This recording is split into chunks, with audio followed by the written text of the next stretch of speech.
What's up mga bossing? At ito nga, dadalawin natin ang bahay ng ating kaibigan. At ito nga, kasama natin si General James at si Sir Kim. Ito yung bahay ng ating kaibigan dito, dadalawin natin bago ikasal yung isa nating kaibigan. Ayun! Uy! Sir James! Ang ganda naman ng naipundar mo! Grabe naman Sir James! May nagbubukas. Pre! Pabili ng charcoal daw. Charcoal. Grabe naman yung swimming pool nila, Sir James. Ito yung garahe. May uling daw eh. Grabe naman, ang ganda naman ng bahay nila. Wow! Uy, yung ikakasal.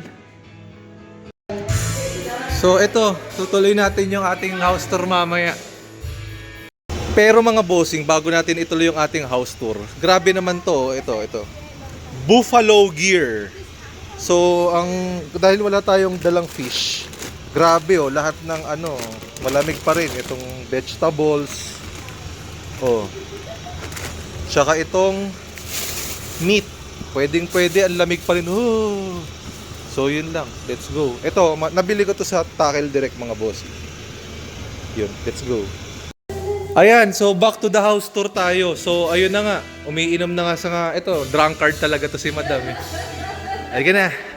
Grabe naman yung chandelier. At ito na nga mga bossing.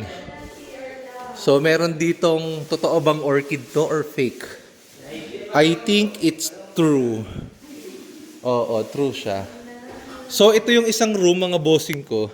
Wow! Ang laki! Tapos, diretso na siya dito sa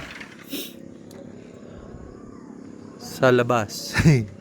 Di ko alam, top porch? Tama ba? Di ko alam. CR. Yan, dito yung CR bossing.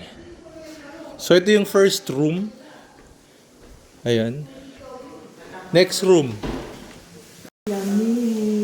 So, ito na ngayon, next room. It's nga dyan, nanggugulo ka sa house tour ko eh. Wow! Wow! Sa tayong kwarto. Grabe naman si EA. Magpaka-generous. Yan. Grabe talaga si EA. Pinagamit pa yung bahay ni James. Ito yung CR dito. So, katulad ng isang CR. Yan.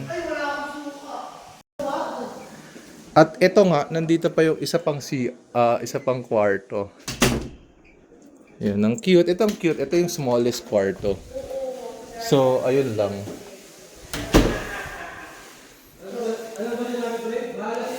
Tapos may mini garden dun sa labas ng mga bamboo. At ayun na nga, nagluluto na sila. Let's go! At ayun, after nga ng house tour, meron na, chismisan na sila. Ay, naku talaga. Grabe, meron pa palang kwarto dito. Ito. Ito pa pala, may isa pa pala dito. So, 4 na kwarto. Ayan, lahat naka-TCL. Nice finish. Ayun lang, so balik tayo dun sa mga chismosa. Ito na yung Kim's Special Adobo. So, ito, nagluluto siya ng mga mga Kim Special. Kim's Adobo sa Nueva Ecija. Booms! At ayan na nga mga bossing ko. Let's go!